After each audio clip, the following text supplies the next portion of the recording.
You got to be quick. I know. Good morning, folks. Bruce, KG6IYN. Any new folks joining the call for the first time? Raise your hand. Harold, did I see you? I see a couple. Ray Armstrong, if you wouldn't mind introducing yourself on mute, introduce yourself, what your interest in ARES is. Morning, everybody. Ray Armstrong, W6REY. I have been kind of out of radio for a while. I'm just coming back. In fact, I'm just learning all the new modes and everything. So I wanted to get involved with something that would keep me on the air. And I'm hoping to find some good training from you guys in the process. Well, keep you on the air and keep you on the edge of your seat is what we are all about, sir. Great, Welcome that's what aboard. I need. Welcome aboard. And Harold, I think I saw you in there as well. If you'd unmute, introduce yourself. Harold here. I hope you hear me. You're good. I may be doing this wrong. I don't know. But I'm kind of new with the ARES meetings. I've joined a couple of sessions. I came out and listened, and I'm learning more about ARES. And I'm working with my laptop with WinkLink. I'm still learning about that. So I'm learning, and you people are teaching me quite a lot. Thank you for taking my call. Very good. Welcome aboard. Anyone else? Anyone else that might be new, first time meeting? Raise your hand. I got to look at my chat window. I'm sorry. Let me look at the chat window. I didn't see anybody on screen number one. Anyone else that's new? Okay, we'll carry on then. Rob, you want to do any training events or any training announcements before we get into field day related topics and other announcements? Nothing for me right now. Thank you. Nice mulligan. Thank you very much. I did want to talk about last week's ARRL Vhf contest, but let's talk about that in a couple of minutes. I forgot to ask to add that as a possible agenda item since this is a optional meeting. We may have a more formal discussion about that in a future session, but I wanted to try to catch folks that might have participated while it was fresh on their mind for anything that was unique, anything that was special, anything they might have learned coming out of the event. This weekend, I don't remember exactly what the start time is, but it's already in progress, is the winter VHF contest. I'll bet almost nobody out there knew that this weekend was the winter VHF contest. And I think by coincidence, it followed the ARRL VHF contest back to back the way it did. Normally, I think it's 1 week off. For those that are from down under, Australia has a VHF contest that they host as well, sort of like our national VHF contest here. And I'm not saying by any means that you're going to be able to go out and hear or work or reach anybody out there, but there is a possibility if a stellar 6-meter opening were to happen. And last week, there were a couple of VK9s that actually showed up on FT8 on 6 meters. There's a possibility, glimmer of hope, whatever else. So you could always be very surprised over the weekend if you're on FT8 and you suddenly start seeing VK calls show up out there. Field day for next weekend, kind of an interesting event. First time that it hasn't been out in the wild, so to speak, although it still could be, but from the traditional perspective of clubs and individuals intentionally going somewhere other than home to operate, this is the first time that effectively we have been grounded as a ham radio operator since that event really started.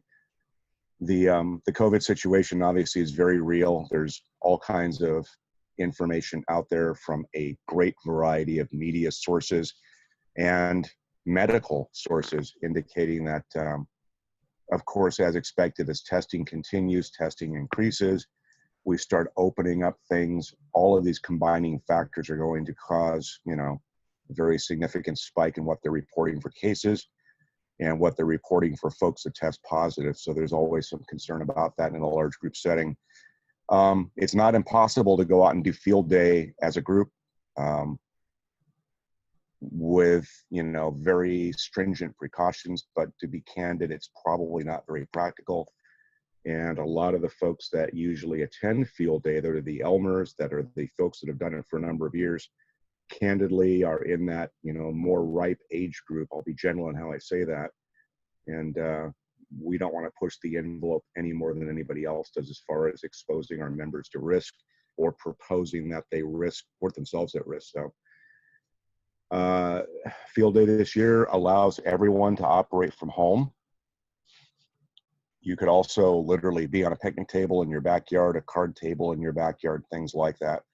The general guidelines are supposed to be, if you're operating from home, but you're going to claim that you're operating portable, that in theory, and I'm just saying what my interpretation, if it's not almost a direct rip from the rules, says, if you're operating from home and you're operating portable instead of 1 Delta, then you're supposed to be running from battery or solar or some other non-commercial power source, and that includes generators if you're portable. You should also be, and are supposed to also be, running antennas and gear that you normally don't run in your house. So in other words, you're not running your home station. So if you've got a buddy pole and you can put it up in the backyard, then you're not attached to your 3-element Yagi, then yes, you could be a portable station. If you've got an end-fed wire that you throw up in the tree instead of your big HF vertical antenna, then you could be portable. I'd like to remind folks, this is not just an HF event. There will be a lot of folks in HF. That's where I would expect, candidly, probably 80 or more % of the traffic to be at, the folks to work will be at. The Vhf contest was a good lean into this week because you have an opportunity again when field day shows up to operate VHF. And there will be folks out there on the FM simplex frequencies. There will be folks out there on sideband. There will be folks out there on digital, on VHF as well as HF. So you almost get a chance to redo what you did last weekend, or maybe check some new things out, or even sort some things out you might not have figured out last week or wanted to try and didn't get an opportunity to do so. You can certainly do that next weekend as well. So don't neglect the VHF bands. The rule that we've been bouncing around, and it was noticed in email, was effectively that, the rule was if you were 1 Delta, let's say that you're not going to do anything special, you're just going to run from your house. You're not going to go in your backyard and run off separate gear. You're not going to sit out in your car in your driveway and run out of your car. Let's say that you're going to run out of your house. In the previous events, the only way to, if you were 1 Delta, you could not log any other 1 Delta station. So if Rob is working from home and I'm trying to work Rob, I can work him, but it doesn't count as any points. I can talk to him and say, hey, Rob, how's it going? But it doesn't count for any points. And if I logged it, it wouldn't have mattered. This year, because of the COVID situation, and because I suspect that the ARRL got enough input that they were going to lose a lot of the folks that would have otherwise been on the air, that they allowed home stations to talk to other home stations and allow that for contact points. This is the first year since that rule has existed that will ever be possible. So candidly, I'm expecting it to be exceptionally busy out there. If you've got HF gear of any kind, even if it's a couple of watts and it's QRP, this will be a spectacular year to get on the air and work people that you may never have worked before, because a lot of people that would otherwise be portable in the field will be working from perhaps more elaborate stations, and you'll be able to go out and probably make contacts, if you're patient enough, with a lot of folks that you otherwise would not have in different areas around the country. It'll be interesting. This will be the first time this has ever happened. As mentioned, I expect it to be a huge uptick in activity and traffic. A lot of folks that are sitting at home don't bother exercising their gear on field day, except to spend a little bit of time out there because they are just throwing points out there and they're just, helping the local groups out. But now that there's an opportunity for them to be on the air and potentially competitive, I suspect the activity levels would be very significant. So much like the VHF event, field day, candidly, is probably the largest radio event for all amateur radio operators in the United States, North America. There's no doubt this is the busiest weekend. I don't care whatever contests have ever been on, other events that actually take place, things like that. This is the granddaddy of all weekends of activity, and it's only a 24-hour window. So a little bit of time, absolutely valuable. If you can spend more time, absolutely valuable. And the neat part is that because a lot of folks, I suspect, might be working from home, you'll have a unique opportunity if you go out and get some rest in midday to be able to spend perhaps some time on 75, 80 meters, 40 meters, maybe even 30 meters during the later evening hours in the comfort of your own home, where you have lots of coffee and warm food and fun stuff like that. And I think you will all be amazed if you haven't ever had the experience of what you'll be able to work on HF in the evening hours after solar activity typically is calmed down. You don't have the sun out there making noise. You don't have solar panels from people's neighborhood arrays making noise. It's a very unique experience. Everybody good so far? Any questions about field day and what the goals theoretically are? And I'm looking in the chat window and I'm not seeing any questions pop up. Okay, cool. Hey, Bruce, one question for me.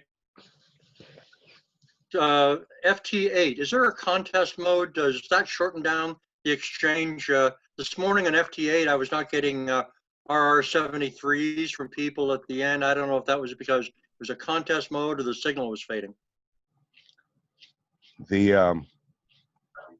That's a good question, Rob. And the answer is no. If you saw a signal exchange, there isn't anything to shorten the event.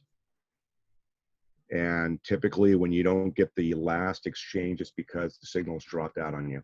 And there are literally days, depending on where I'm working, that seems to be very much the case as opposed to not. And I usually throw a couple of additional 73s out there to let the other side know that I've actually completed and see if they do the same. Over the last day or so, when the conditions have been really soft, they have not been as good last 2 or 3 days as they've been over the last couple of weeks.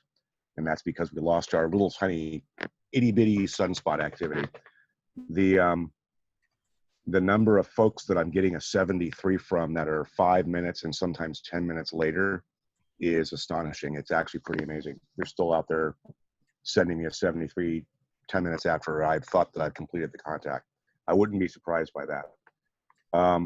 You know what? This is a good question because I don't know what's going to happen for field day at FT8 as related to the VHF side.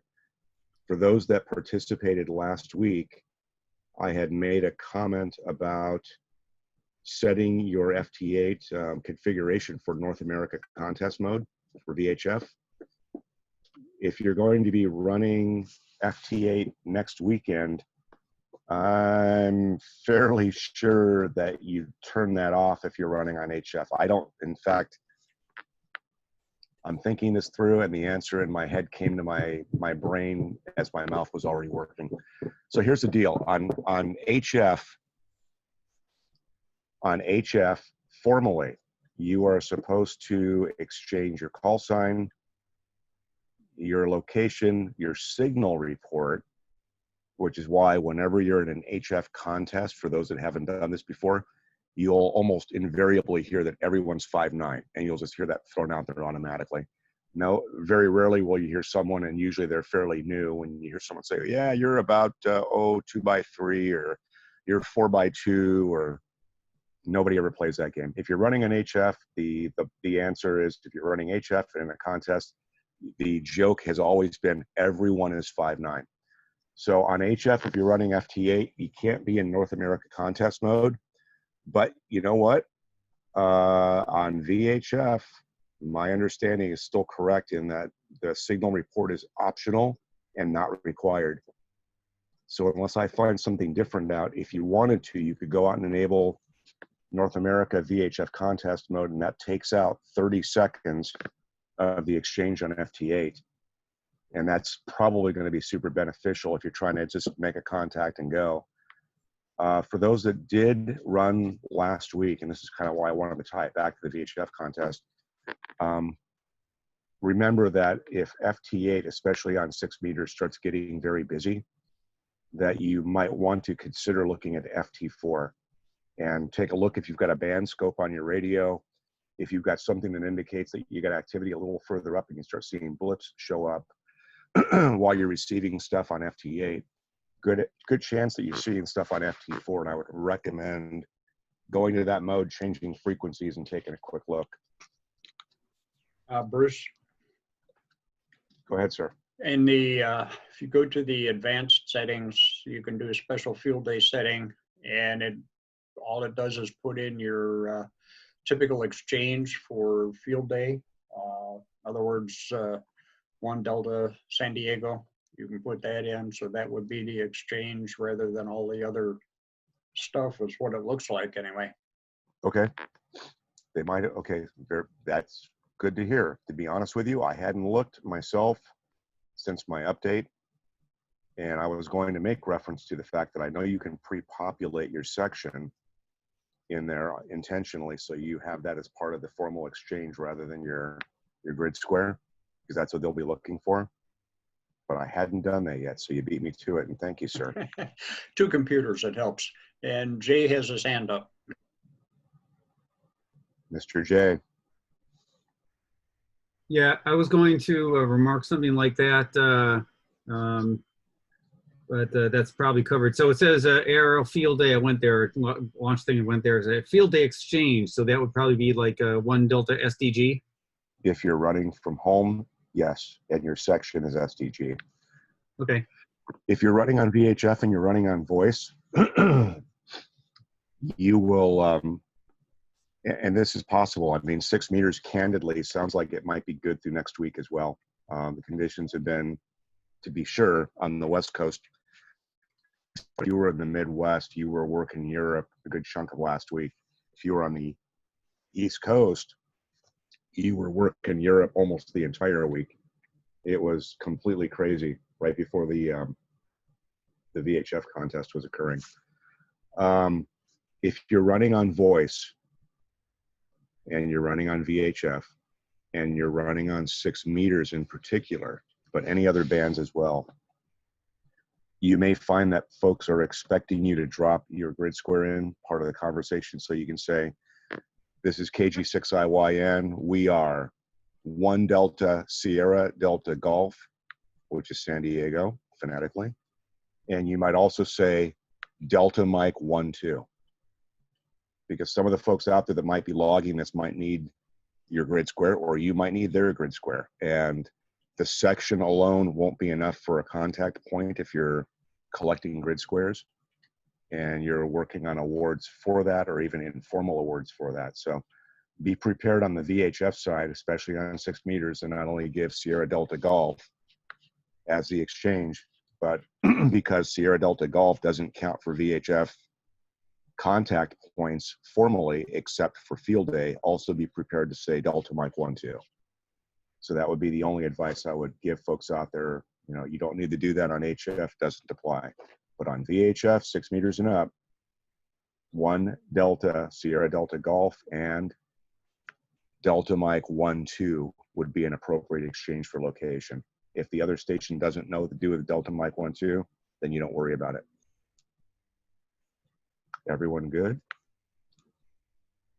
So I'm actually kind of, in a weird way, super excited about this, because for a change, everyone that's got stuff set up at home can actually play with their stuff at home in a larger setting. There's going to be a lot of folks out there, again, as mentioned, we got a lot of operators in San Diego that I suspect will be taking advantage for the first time from their home station and do it, again, over that 24-hour window where you got the luxury of being at home. You can run in the late evening hours. You can run basically whenever you feel like through the event. But again, for those that haven't done HF communications in the late either evening hours or the very early AM hours on a Sunday morning, you got the opportunity to go out and get on the flat side, get some extra sleep, take a nap, do whatever else, get up at whatever hour and start looking at the bands. And the reminder I like to give folks constantly that is the bane of Rob's existence. Sorry about that. Got a dog that tried to go out and scratch himself in a place that he couldn't quite get to. So if you heard background noise, my apologies. Bane of Rob's existence is getting Delaware and Rhode Island. Delaware probably the more challenging of the two.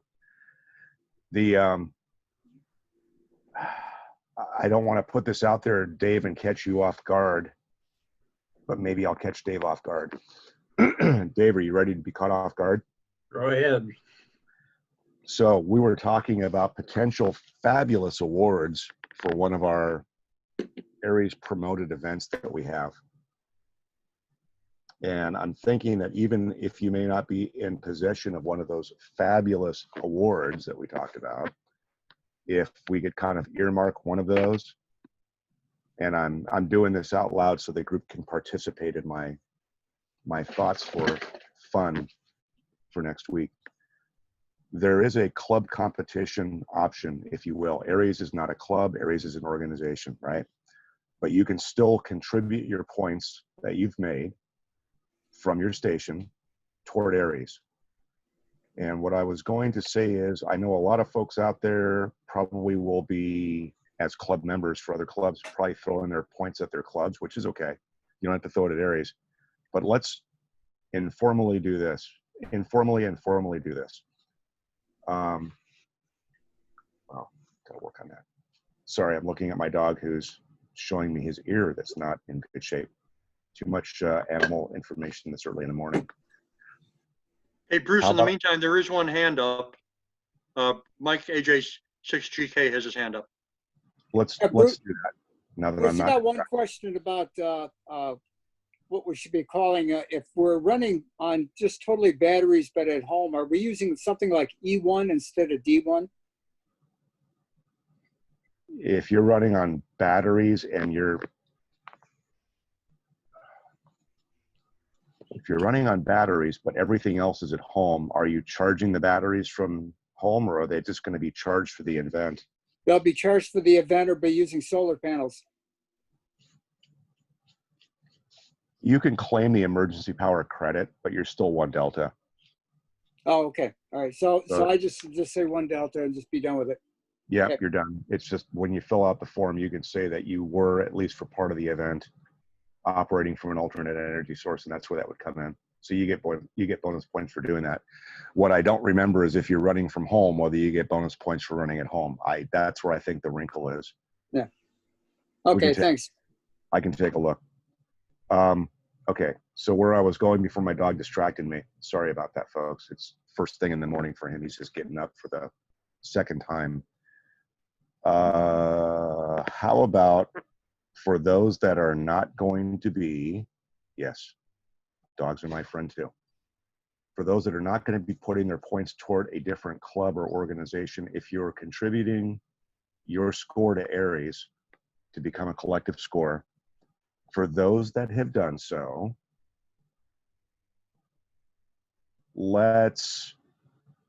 what do you think of?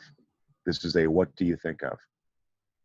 For whoever produces the most number of sections, not points or contacts, but the number of sections. Whoever has the highest number of sections worked. And we always try to play the little game where we block out the map if you're using N3FJP for software, for logging software, you know what I'm referring to. Whoever has the highest number of sections logged gets the undisclosed, yet to come fabulous prize from the section manager at some later date. How does that sound to make it a little competitive? Is that your question for Dave or for the group, or are we going to vote on it? It's for the whole group. We can vote on it if you like. I'm open to doing it. What I was thinking was greatest number of sections as opposed to greatest number of points. So for the group, please click yes if you think this is a good idea. Just to have a little fun.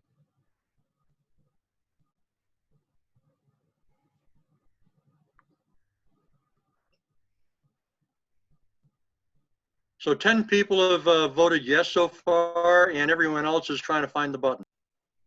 I'm seeing a lot of thumbs up. They're doing it that way too if we're not watching. Yeah, Thumbs up. if you got bring it. up the list of participants, at the bottom of that row is where you can vote yes or no.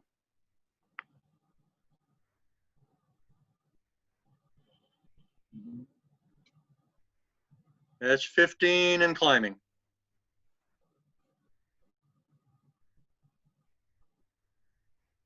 If we could make it to 20, I think that gives the majority. 17, very exciting. This is better than watching the Powerball lotto numbers go up. Yeah, we're now halfway. So Dave, the prize will be something from your stash. Well, we could do a couple things. I've ordered a couple of handbooks and some antenna books to be used for whatever. So we could do a handbook for this, for starters. Ooh, I don't have one of those yet. And we have 20 yeses. Perfect. I don't know how soon I will get them since Understood. the office is closed, but as soon as they send them out, I will have them in my hands and we can pass them out later. Excellent. As mentioned, future prize. I know you don't have them quite yet. Cool beans. And again, bane of Rob's existence, everybody should be striving for and pretty much dropping everything. If you happen to be on a band, if you happen to be in digital, if you happen to be in some mode that allows you to potentially get someone in Delaware and Rhode Island, get that done, because it's just the most amazing thing to not have that happen. And maybe this year, honestly, with everyone being allowed to operate from home and the luxury and convenience therein, perhaps there will be a lot of folks that will be able to operate from home in Rhode Island and Delaware. It's entirely possible. You know, one of the things that's always been super hard when you're trying to knock the map down in N3FJP, and we'll talk about logging software in a moment, getting the upper northern Canadian provinces is pretty difficult. Getting all of them. Usually folks land with none or maybe one or two of those. And I'm talking about the upper Canadian provinces. It's actually a little difficult to go out and get the ones that are just north of our border here in the US, depending on how conditions are, but we'll see how that plays out. You know, there's going to be benefits of not having a lot of solar activity, and one of those benefits might actually be that quieter conditions will let you have longer range communications on the lower bands at night. So there's a good opportunity. Bruce, may I explain the genesis of the Delaware inside joke? Oh, please do. Please. Okay, so for people that are not aware, we put out press releases to the general public as we're ramping up for field day. And we're encouraging parents to take their school-aged children to field day sites to learn about STEM topics. And we point them to the field day locator when we used to have open field day sites. And, you know, in the back of Scripps Ranch or in Central Poway, wherever the field day sites were located. And we fed them a list of questions that they could ask the operators, conversation starters, when they're talking to the guy on the radio logging contacts. And one of the questions was, have you contacted Delaware?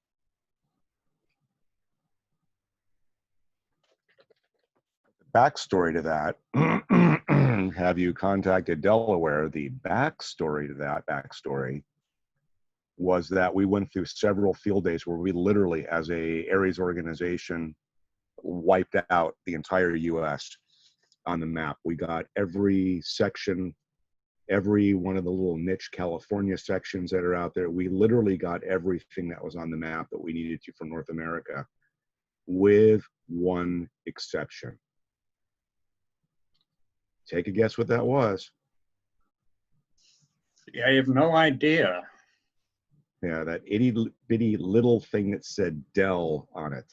That was the only section that we didn't work. And we heard them numerous times on different bands, on different stations, and everybody just made the presumption that, you know, they're kind of weak right now. It'll be better later. We'll get them later. Everyone did the same thing. Everyone kind of made the, yeah, we'll get those guys later when conditions are better. Well, conditions never got better, and we never did get Delaware. We would have basically had gotten the entire map, which doesn't give you any bonus points, by the way. It's just kind of a personal goal or a club goal or an organizational goal to try to do that. It's all fun to be able to go out and, you know, complete the puzzle, so to speak, right? Does Del Taco count? No, it does not. It is not its own unique section, although it is sometimes tasty, although it might be questionable in nutrition, as some field day meals are. Del Taco does not count. Drat. And that's the best part, you know, for all the people who want to arm wrestle over food for field day and what they want to eat versus not eat. Either have it delivered to your door, which we've actually done before. We've actually had folks deliver food to the field day site before it was kind of such a thing. But this year in particular, if you're working from home or some other place, it's very likely food delivery is going to be in your favor. And you have a bevy of menu items that will soothe and calm the most culinary, you know, of all of us out there as far as what flavors and tastes of the day they must have for field day. So I'm sorry, I won't be grilling this year. My bad. Hey, Bruce, a question about field day operations. Do you stay up all night and operate the 24 hours continuously? Are you asking the question, or is that a question in general? Because I'm trying to watch the chat board. People new to field day may think that they're going to be expected to stay up for 24 hours straight. Well, of course they are. That's what coffee is for. Don't be ridiculous. No. The answer formally is no. It is a 24-hour event, and you can run any part of it that you like, including the entire event. You know, the goal typically would be that if you're running this in the field and doing this in the field, that you rotate operators depending on how much traffic there is, how busy they are, what the weather conditions are. You know, if you're out there baking in the sun and it's 100 degrees and you're sitting in a place where it's exposed to the elements, but you've got a canopy over your head, it's still hot. You know, I wouldn't recommend in the more traditional sense to field day that anybody would sit there for 2 or 3 hours in a stretch and operate unless they were really capable of doing it and they had plenty of fluids to go out and support them.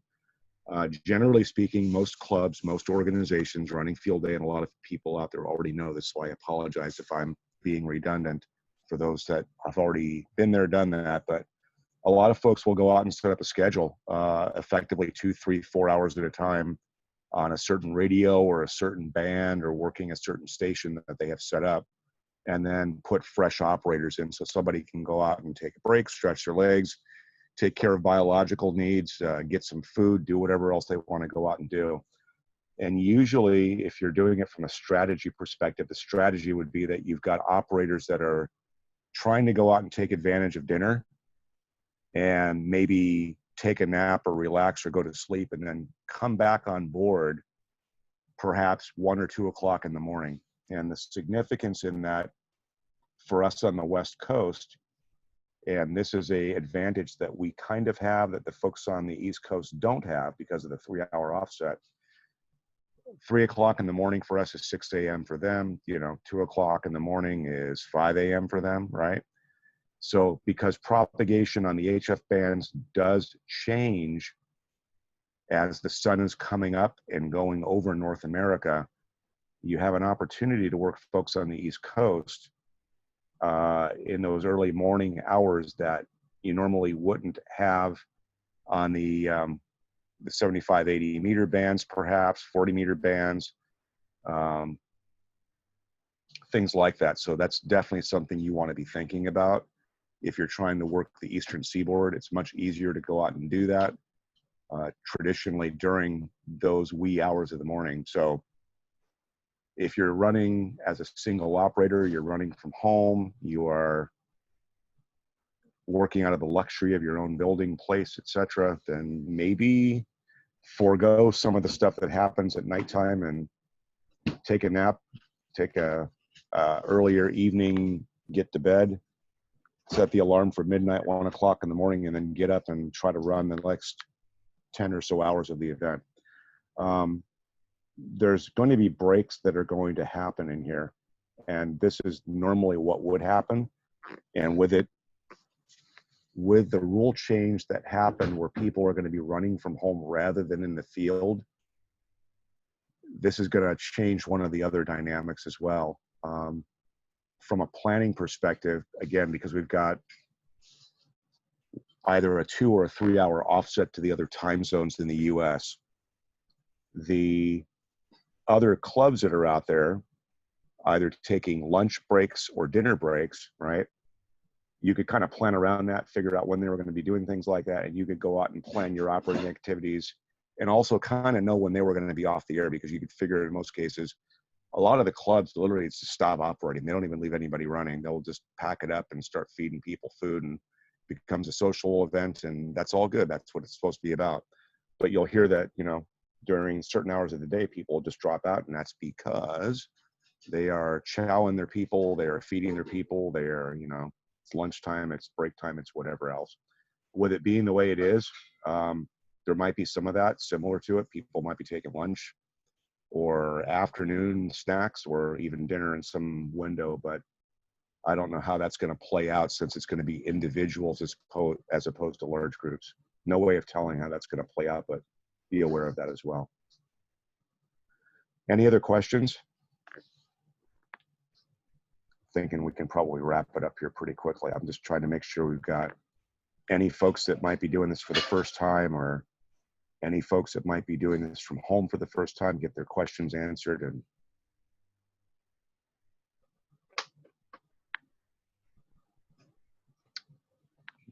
I'm seeing Mike maybe waving a hand, or are you just waving in front of the camera, Mike? Go ahead and Dennis unmute. has his hand up. Trying to Dennis? unmute my mic. I got one question, Bruce. I really haven't really done any serious field day stuff, and I'm just wondering, do I need special logging software, or can I use QRZ, or what? I don't think you can use QRZ. You can log by hand. In fact, if you go to the ARRL site and you take a look at the field day bundle that's there, they used to have, and I haven't looked this year, but they used to have, and they have always in the past had sample logging form. So if you wanted to print paper on your computer, you can log by hand. Candidly, I find doing it by computer to be a ton easier. That's just me, but I find it to be a lot easier. And the most popular packages out there are probably going to be N1MM, but also N3FJP. And the latter maybe because it's super easy user interface, and it gives you some of the other features that we talked about. It'll actually show you a graphical representation of what sections you have already worked. If you're running any kind of computer software, almost all of them will tell you when you've already worked another station, if they're a dupe. And don't be excited by that, because candidly, with all the traffic that happens out there on field day, there are a ton of easy mistakes that people will make, and it's expected. Phonetically on your call sign, if your call sign's even remotely complicated, that's probably a good thing to be ready to go out and do. It's not uncommon to go out and have a couple of stations try to work you a dozen or more times. And maybe it's because they're operating on paper and they didn't see that they've already worked you. And you'll hear some people politely brush it off and say, yep, looks like we've already worked. And you'll hear other people go, well, no, we didn't. And we've already worked you. And no, we don't want to work you again. It'll just get weird out there. And Hey, just Bruce, there are two hands up. go ahead, Rob. Okay, let's take Dennis first.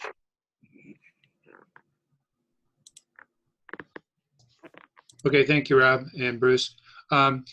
If we are to contribute to a San Diego ARES pool, if you will, do you have a specific mixed letter group that each of us should be using to be consistent with naming our contribution?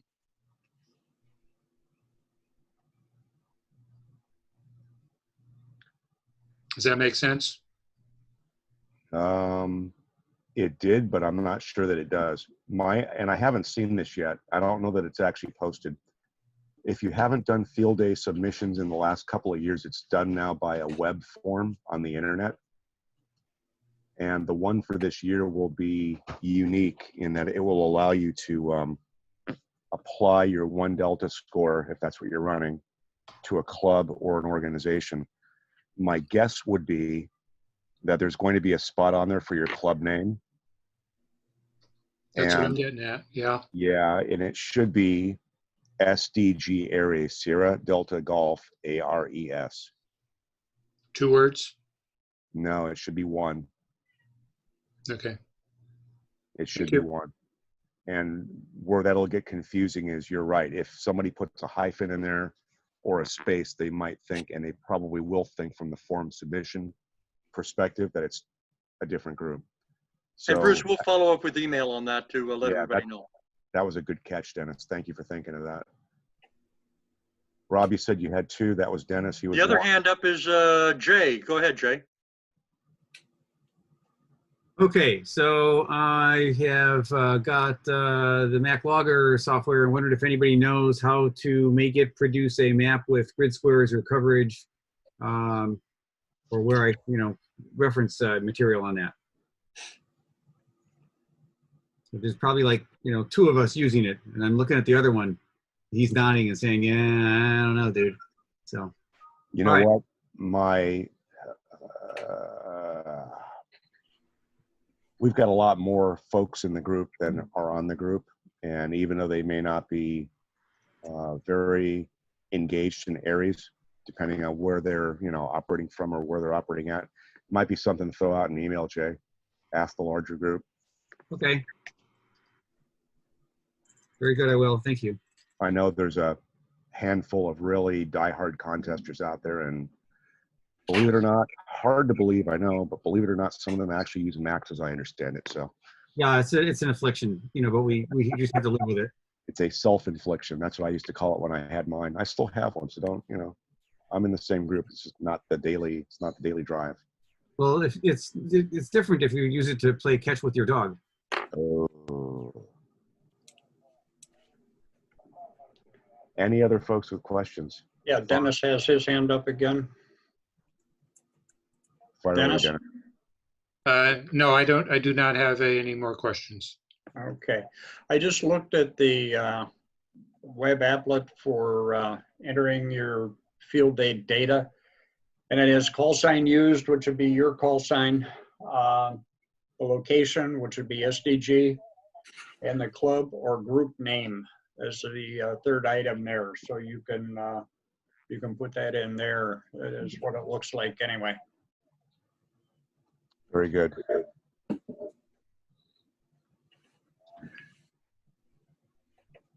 Any other questions regarding field day? HBU. Go ahead, Roger. You mentioned 2 softwares. You said, I believe, N1MM for logging. What was the other one? Yeah, we're actually, if you take a look at the chat window from the menu that's at the bottom, we're actually in there talking about it too. N3, November 3, Foxtrot, Juliet Papa, N3 FJP. And there is a cost for the software suite or the software program from Scott. I don't remember what it is for one program, but if you're going to use 2 or more, even occasionally, it's usually worth the investment if you can afford it to go out and just buy a license to the entire suite of applications. And that way you can use any of the things that he's produced. Yeah, Bob, RLG just posted up for the software, $49.95, $69.95 for the software and DVD. But for field day, it's $9, $8.99 just for that program. Right.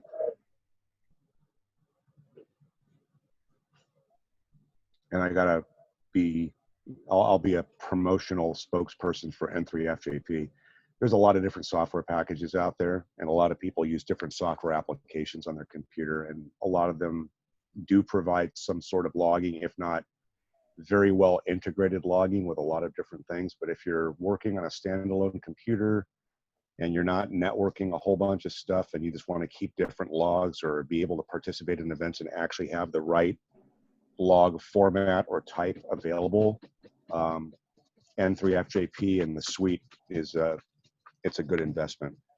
I had a occasion a couple of years ago where I wanted to use the Winter Field Day software program from N3FJP just to have Winter Field Day software, which is a little different than ARRL Field Day. And I realized, because I had bought my entire suite from Scott, who writes this stuff, so many years ago, you know, it's literally, I don't want to tell you how long ago it was.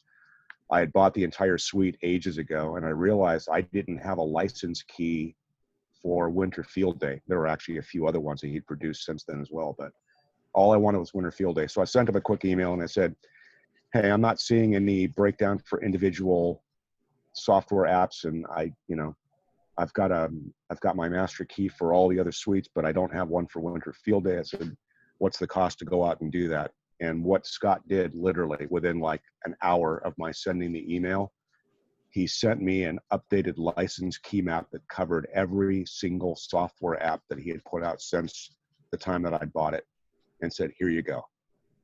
So he added like 7 or 8 different new logging software and other programs that I didn't already have a license for, and just did it because. Super cool guy. In fact, when we did Winter Field Day, this was actually the catch-22 to all this. That was kind of the funny anecdote. When we did Winter Field Day, one of the very last entries in my log was actually working N3FJP. It was, for me, that was just like a super cool moment. Here's Field Day, and it's kind of like, if you're working FT8, it's like working W1JT or WSJT, whatever, W1JT rather. I worked N3FJP at the end of Winter Field Day on his application, and it's like, it was just fun. That was super cool. Any other thing for Field Day? Yeah, Bruce had a question here. He has a house with 100% solar with a battery bank and a grid tie. Can he run as 1E? I would think he can.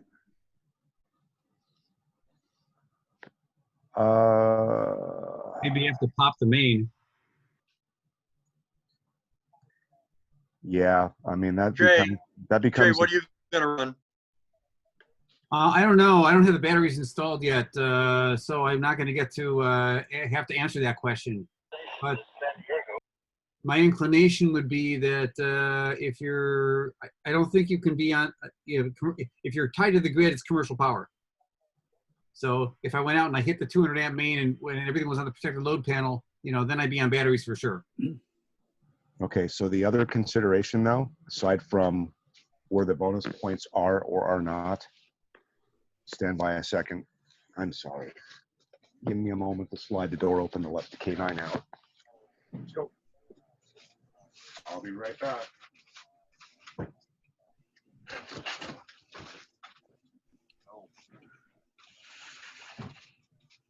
My comment would be, I still think if I'm running just totally batteries and I'm not hooked up to the grid, I'm using solar panels that are not part of my system, not part of the house system. It's meant for field day or made for remote use. I should be able to use 1E.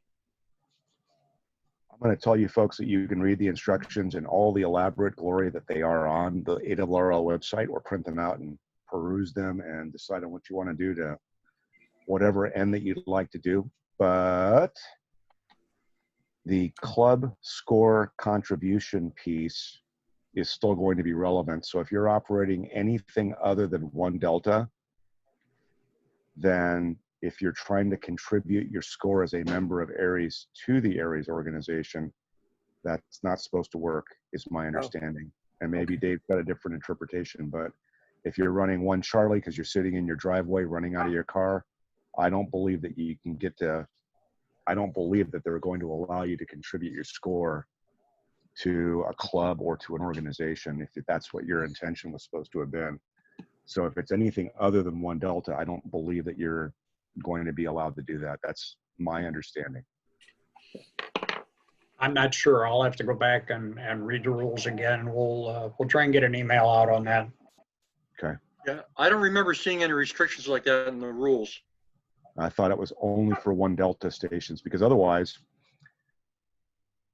and don't take this the wrong way, we could theoretically, even though you're not supposed to have ARES members outside of the area, and I kind of know that we do. We've got folks that are involved in the organization that are friends, partners, things like that. It's not a large percentage of folks, but hey, I'm thinking it through too far probably, so it's okay.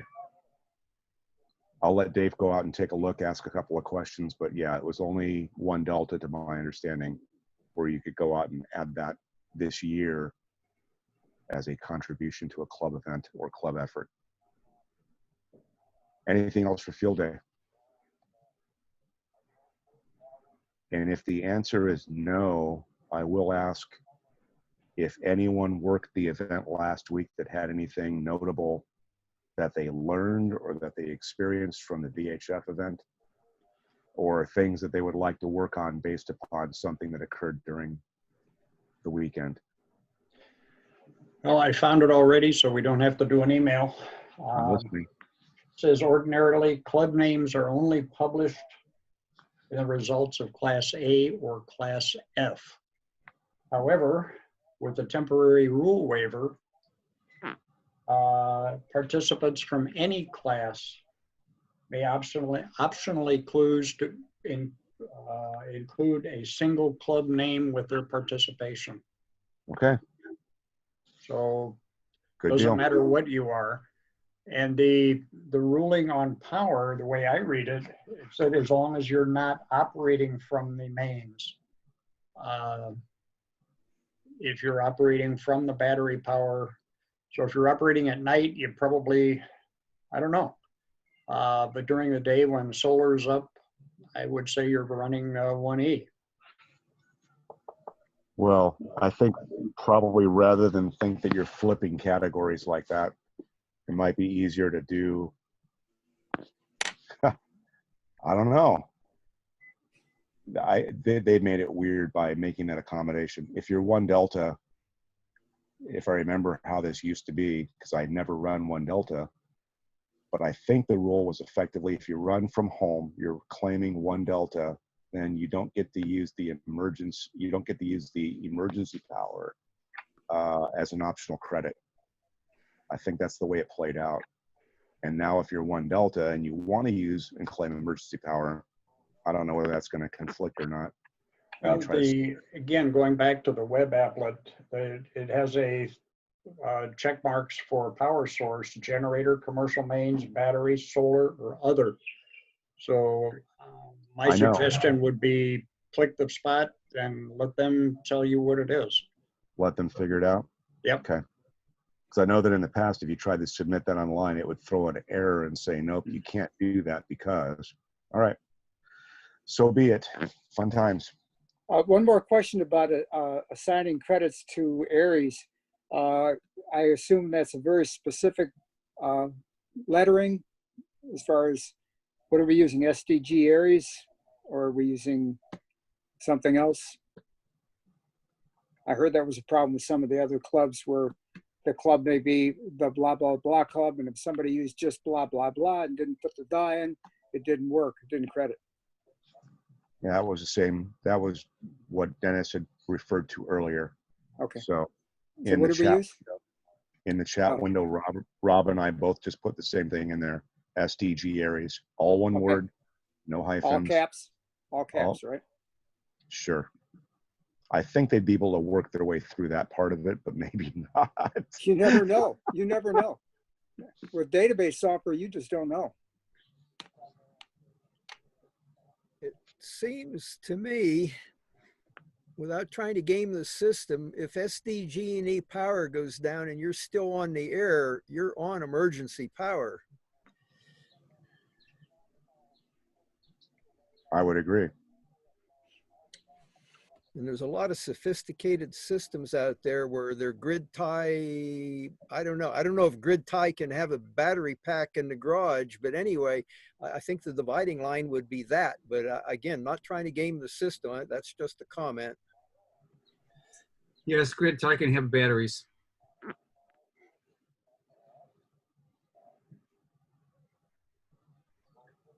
All right, cool. Anything else for, again, field day? And I didn't see anybody raise a hand about the VHF event. Maybe we'll talk about that in a future meeting. Did anybody play in the VHF event?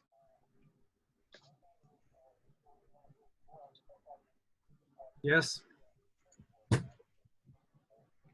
Yeah, I did. It was great. Okay. Anything that was something that was learned, or anything special contact that was made, or surprises that were had? Yeah, I got Idaho on 6 meters. That was good enough. What were you using for equipment, antenna and radio? And was it digital or was it voice? It was voice and CW, and I have a long wire antenna up about 17 feet, pointed north, and an IC 7600, 100 watts, or actually 90 watts out. Very good. I would consider that to be very Spartan, but that's usually enough to go out and make it happen. Good deal. Anyone else? Yeah, I got to talk to Marty on other than 75 meters.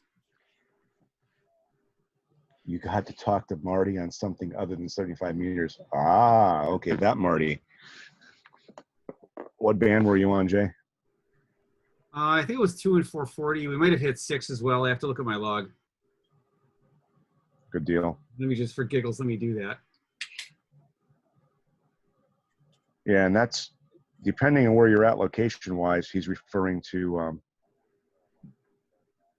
Marty Wall, who's up in, I think, what is it, 03? DMO4. 04? I got him on 3 out of the 4 bands. I got him on 6, 2, and 70. Good deal. Depending on where he's operating from, he's at one of the lips of, I think it was what, San Fernando Valley. I think that's what he said. Yeah, he's up the San Fernando Valley on I forget if he said he was the east or west side of the valley, but right. You know, he probably has a pretty good elevation up there. I think he's in Chatsworth. Okay. But again, that's not trivial for FM simplex. That's pretty good. Good deal.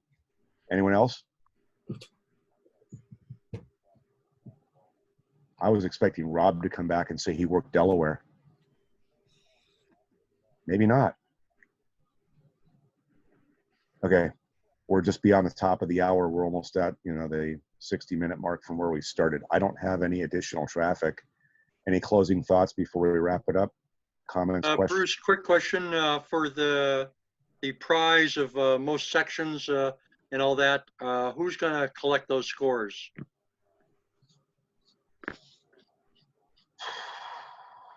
And do you want a log, or is this honor system? Oh, I do want logs. Send them to me. I'm thinking of the group overall. There's not going to be that many. Send them to me. And electronically, please, not paper.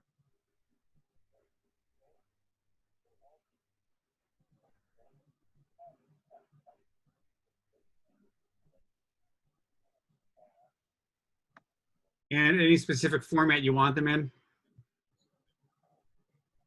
What were you thinking of, Jay? What does Chris wanted ADI. That would be preferable. That would be preferable. ADIF, okay. Yes. When I say electronic, sorry.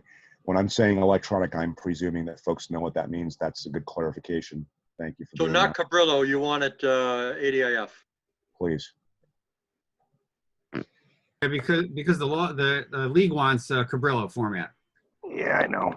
But ADIF You know what? is probably easier to text parse. It is.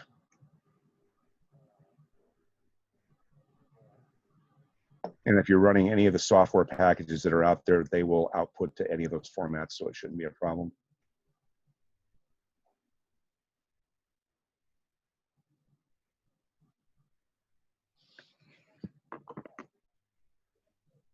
So wrap it up, Dave. All right, anybody, any other questions, comments, or anything else?